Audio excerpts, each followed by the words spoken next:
తెలంగాణలోనే ప్రత్యేకంగా తనకంటూ ఒక పేరు సంపాదించుకొని హైదరాబాద్ ఏజెన్సీ మోడల్గా అలాగే డైరెక్టర్గా గుర్తింపు చెందినటువంటి వంశీ గారు ఈరోజు నాతో పాటు ఉన్నారు.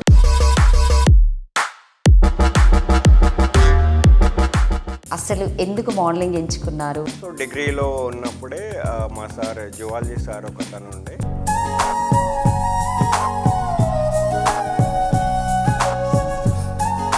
సో ఇంకొకటి ఏంటంటే నార్మల్గా మీరు ఏజెన్సీ కాకుండా ఈవెంట్స్ చేస్తూ ఉంటారు.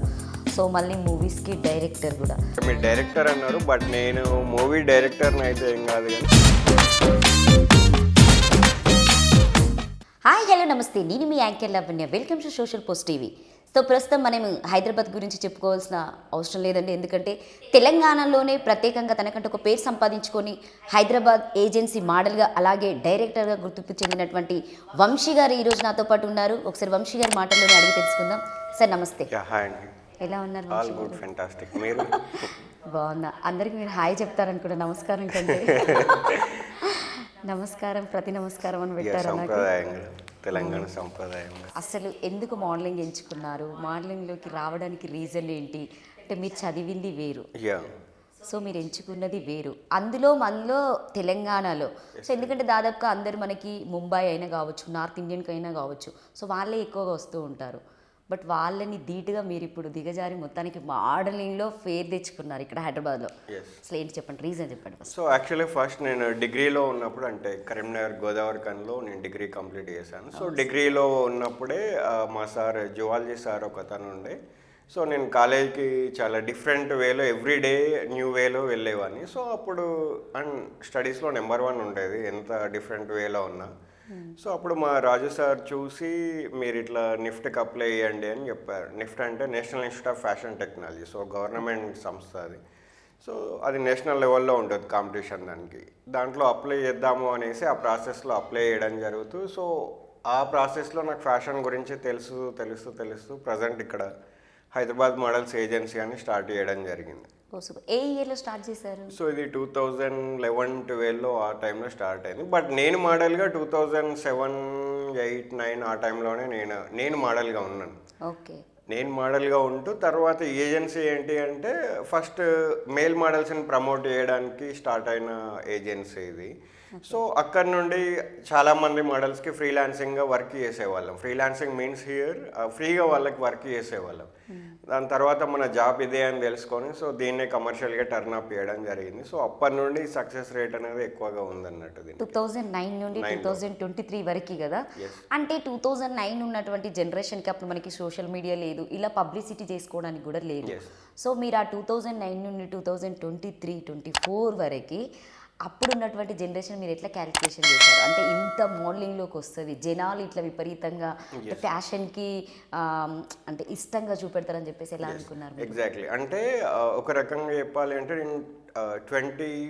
మిలీనియం ఇయర్ 2000 ఇయర్లో సో ఒక ఆర్టికల్ చదివాను నేను అప్పుడు 9th క్లాస్. సో అప్పుడు మేము న్యూస్ స్కూల్లో ఉన్నప్పుడు బోర్డు మీద మేమే న్యూస్ రాయాల్సి వస్తుంది. సో ఆ టైంలో ఒక న్యూస్ మేము చదివింది ఏంటి అంటే హైలైటెడ్గా ఉన్నది, బ్యూటీ ఇండస్ట్రీ, ఫ్యాషన్ ఇండస్ట్రీ, దీని టోటల్ వాల్యూమ్ వచ్చేసి 1000 crores, అంటే 1000 కోట్లు అన్నట్టు బ్యూటీ ఇండస్ట్రీ మీద మన ఇండియన్స్ ఖర్చు పెడుతున్నది. బట్ ఇప్పుడు వచ్చేసరికి 1,00,000 కోట్లు, 2023 వచ్చే వరకు 1,00,000 కోట్లు ఖర్చు పెడతా ఉన్నారు ప్రతి ఒక్కళ్ళు, అబ్బాయిలైనా అమ్మాయిలైనా ఎవరైనా, ఎల్డర్స్ అయినా ఎవరైనా. సో లిప్స్టిక్స్ అని, ఐబ్రోస్ అని, పర్ఫ్యూమ్స్ అని, హెయిర్కి క్రీమ్స్, చాలా స్కిన్ కేర్ చాలా వచ్చేసినాయి, సన్ స్క్రీన్స్ కేర్ అనేసి. సో ప్రతి ఒక్కళ్ళు బ్యూటీ మీద స్పెండ్ చేయడానికి ఇంట్రెస్ట్ కూడా చూపిస్తూ ఉన్నారు. అంటే ఇప్పుడున్న సమాజంలో, ఇప్పుడున్న జనరేషన్లో ఎవ్రీవన్ వాళ్ళు హైలైట్ అవుతూ చూపెట్టుకోవాలనేసి అనుకుంటూ ఉన్నారు. సో ఈ ప్రాసెస్లో బ్యూటీ ఇండస్ట్రీ అనేది కూడా గెయిన్ అవుతూ వచ్చేసింది. నాట్ ఓన్లీ ఇది కాకుండా మన ఇండియా 100% డెవలప్ అవుతూనే ఉంది. కాబట్టి మనకు తెలియదు అంటే ఇంత డెవలప్ అవుతుంది అని అయితే తెలియదు, కానీ ఈ ప్రాసెస్ని మనం నమ్ముకొని ఉన్నాం. అంటే ఒకే ప్రాసెస్లో ఉంటే డెవలప్ అవుతాం లాంగ్ టర్మ్లో అనేసి మనకి ఆ టైంలో ఉండే మనకి ఒక గోల్ లాగా ఉండేది. సో లక్ బై ఛాన్స్ మనకు అది హిట్ అయింది. సూపర్. యా. సో ఇంకొకటి ఏంటంటే నార్మల్గా మీరు ఏజెన్సీ కాకుండా ఈవెంట్స్ చేస్తూ ఉంటారు. సో మళ్ళీ మూవీస్కి డైరెక్టర్ కూడా. సో ఇవన్నీ బ్యాలెన్సింగ్ ఎలా చేస్తున్నారు రెగ్యులర్గా? ఎందుకంటే మనం ఒక వర్క్ చేసేసరికి చిరాగ్గా అనిపిస్తుంది ఇంతమందిని మెయింటైన్ చేయాలన్నా కూడా. సో ఫస్ట్ నాది ఒక క్వశ్చన్ ఏంటంటే, ఫస్ట్ మీరు హైదరాబాద్లో పెట్టినప్పుడు ఏజెన్సీ స్టార్ట్ చేసినప్పుడు సో ఎంతమంది స్టూడెంట్స్ వచ్చారు మీ దగ్గరికి? స్టార్టింగ్లో అయితే మన దగ్గరికి వచ్చినప్పుడు బ్యాచెస్ వైజ్గా మనకి బ్యాచ్కి 12 పీపుల్ అలా ఉంటారు. బట్ స్టార్టింగ్లో మాత్రము 3-4 పీపుల్ బ్యాచ్కి జాయిన్ అవుతూ ఉండేది. బట్ అది కంటిన్యూ అవుతూ ఉంటూ ఎవ్రీ బ్యాచ్లో రొటేషన్ అవుతూ ఉంటుంది. బ్యాచ్కి ఎంతమంది అని ఫిక్స్ అవ్వకుండా ఒకసారి 10 పీపుల్ వస్తారు, ఒకసారి 12 వస్తారు, ఒకసారి 6 పీపుల్ వస్తారు. So depend. ఇప్పుడు సమ్మర్ సీజన్ కాబట్టి అప్కమింగ్ ఇప్పుడు స్టూడెంట్స్ ఎక్కువ మంది జాయిన్ అవుతారు. ఎందుకు అంటే వాళ్ళకి ఎక్స్ట్రా స్కిల్ నేర్చుకోవాలి అనేసి వాళ్ళ పేరెంట్స్కి ఉండొచ్చు, లేకపోతే ఈ స్టూడెంట్స్కి అయినా ఉండొచ్చు. ఎవరైతే ఇప్పుడు 10th ఇంటర్ డిగ్రీ అయిపోయిన వాళ్ళు ఉంటారు కదా, నెక్స్ట్ 3 months వరకు వాళ్ళకి హాలిడే టైమ్స్ ఉంటాయి కాబట్టి 100% వాళ్ళు నేర్చుకోవాలి అనుకుంటారు. సో సమ్మర్ టైంలో ఎక్కువ పీపుల్ అటెండ్ అవుతారు. రిమైనింగ్ టైంలో కంపేర్ టు హాలిడేస్ కంటే కొంచెం తక్కువ మంది వస్తారు. అక్కడ ఏంటి అంటే ఎంప్లాయీస్, బ్యాంక్ ఎంప్లాయీస్ కానీ, నార్మల్గా ఎంప్లాయీస్ కానీ, సాఫ్ట్వేర్ ఎంప్లాయీస్ కానీ చాలామంది మనకి జాయిన్ అవుతూ ఉంటారు అన్నట్టు ఇన్స్టిట్యూట్లో వచ్చేసి. సో నెక్స్ట్ ఇవన్నీ ఎట్లా బ్యాలెన్సింగ్ చేస్తున్నారు మీరు?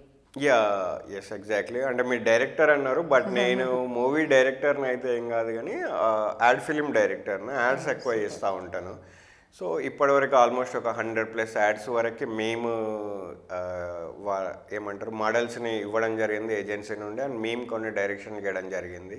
అండ్ అదేవిధంగా మూవీస్లో యాక్టింగ్ అంటే అది స్టార్టింగ్లో నాకు యాక్టింగ్ అంటే ఇంట్రెస్ట్ ఉండేది. నేను హైదరాబాద్కి వచ్చినప్పుడు MBA చేస్తున్నప్పుడు. బట్ అప్పుడు ఆ టైంలో ఎవరిని అప్రోచ్ అవ్వాలో తెలియక ల్యాక్ ఆఫ్ నాలెడ్జ్ వల్ల చాలా మందిని మనం ఏమంటారు కలిస్తే వాళ్ళేంటి అంటే మనీ అడిగారు యాక్టింగ్ కోసం. సో అప్పుడు స్టూడెంట్ కాబట్టి మనీ వాళ్ళకి కట్టలేక మన ఛాన్సులు అయితే మనకైతే రాలేదు. సో అప్పుడు బ్యాక్ స్టెప్ వేసేసి మళ్ళీ ఇంకా నా స్టడీని కంటిన్యూ చేస్తూ మోడలింగ్లోకి వచ్చాను. బట్ మోడలింగ్లోకి వచ్చిన తర్వాత ఇప్పుడు రీసెంట్గా 2-3 years బ్యాక్ నుండి బికాజ్ ఆఫ్ లుక్స్ వల్ల, బికాజ్ ఆఫ్ ఏజ్ వల్ల మనకి రిలేటెడ్ ఉన్న క్యారెక్టర్స్, రోల్స్ రావడం జరుగుతూ ఉంటుంది. సో లక్ బై ఛాన్స్ రీసెంట్గా కూడా మన హరిహర వీరమల్లు పవర్ స్టార్ పవన్ కళ్యాణ్ గారి మూవీలో కూడా చేయడం జరిగింది. సూపర్. సో నెక్స్ట్ ఏంటంటే మీరు చెప్పారు కదా, అంటే మీరు అన్ని ఆఫీస్కి తిరిగినప్పుడు డబ్బులు అడిగారని చెప్పేసి అప్పుడు మీరు చాలా ఇబ్బంది పడి ఉంటారు. సో ఇప్పుడు ఎలాగో మీరు ఇంతమందికి ఒక మోడల్గా ఉన్నారు కాబట్టి, సో ఎవరైనా మీ దగ్గరికి వచ్చి సార్ మా దగ్గర డబ్బులు లేవు, మీ దగ్గర మేము నేర్చుకోవాలనుకుంటున్నాము, సో మేము పెట్టుకోలేనటువంటి పరిస్థితి అని చెప్పేసి ఎవరైనా స్టూడెంట్ మీ దగ్గర నెంబర్ 1గా బయటకు వచ్చిన వాళ్ళు ఉన్నారా? అంటే చాలామంది ఇప్పుడు ఎలా ఉంటుందంటే 2-3 ప్రాసెస్లో ఉంటుంది. కొంతమంది ఏమో కంప్లీట్ మాకు ప్రొఫెషనల్ మోడలింగ్ కావాలి నేర్చుకుందాము అనేసి అంటారు. అంటే వాళ్ళేంటి అంటే 3 months కోర్స్ ఉంటుంది, దానికి మనం సమ్ ఫీజ్ అనేది ఛార్జ్ చేస్తూ ఉంటాము. అదేవిధంగా కొంతమంది ఓన్లీ ఏజెన్సీ మీన్స్ ఏంటి అంటే డైరెక్ట్గా మాతో టైఅప్ అవుతారు. వాళ్ళు కోచింగ్ ఏం తీసుకోరు, జస్ట్ వాళ్ళ బెస్ట్ ఫొటోస్, వాళ్ళ పోర్ట్ఫోలియోస్ మాతో షేర్ చేస్తారు. మేము వాళ్ళని మన ఏజెన్సీ నుండి ప్రమోట్ చేస్తాం. కొంతమంది ఎలా అంటే ఇంకా మీరు అన్నట్టే ఏమంటారు పూర్ పీపుల్ ఉన్నారంటే వాళ్ళకి ఒకవేళ వాళ్ళ మోడలింగ్కి సూటబుల్ ఉన్నారు అంటే 100% వాళ్ళ ప్రొఫైల్ని మనం షేర్ చేయడానికి ట్రై చేస్తాం. బికాజ్ ఎందుకంటే whenever they are earning, వాళ్ళు ఎప్పుడైతే ఎర్న్ చేస్తారో అప్పటి నుండి మన ఏజెన్సీ కమిషన్ తీసుకుంటాం కాబట్టి అలాంటి వాళ్ళని కూడా సపోర్ట్ చేస్తాం. కంప్లీట్గా మనతోనే టైఅప్ అవ్వాలని రూల్ ఏం లేదు. సో బట్ వాళ్ళ మోడలింగ్కి పర్ఫెక్ట్గా పనికొస్తారు అనే లుక్స్, ఫిజిక్ వాళ్ళకు ఉన్నది అంటే ఏమంటారు యాటిట్యూడ్ వాళ్ళకు ఉన్నది అంటే 100% మనం వాళ్ళకి ప్రమోట్ చేస్తాం మన ఏజెన్సీ నుండి. సో ఇప్పటివరకు అట్లా నాకు తెలిసి ఒక 3000+ మోడల్స్తోని మనం అసోసియేట్ అయ్యి ఉన్నాము. నేను పర్సనల్గా మోడల్స్కి ట్రైనింగ్ అయితే ఒక 500+ మోడల్స్ వరకు ఇప్పటివరకు ట్రైనింగ్ ఇవ్వడం జరిగింది లాస్ట్ 10 yearsలో. అంటే ఇయర్లీ 50+ మోడల్స్కి మనం ట్రైనింగ్ ఇవ్వడం జరుగుతుంది.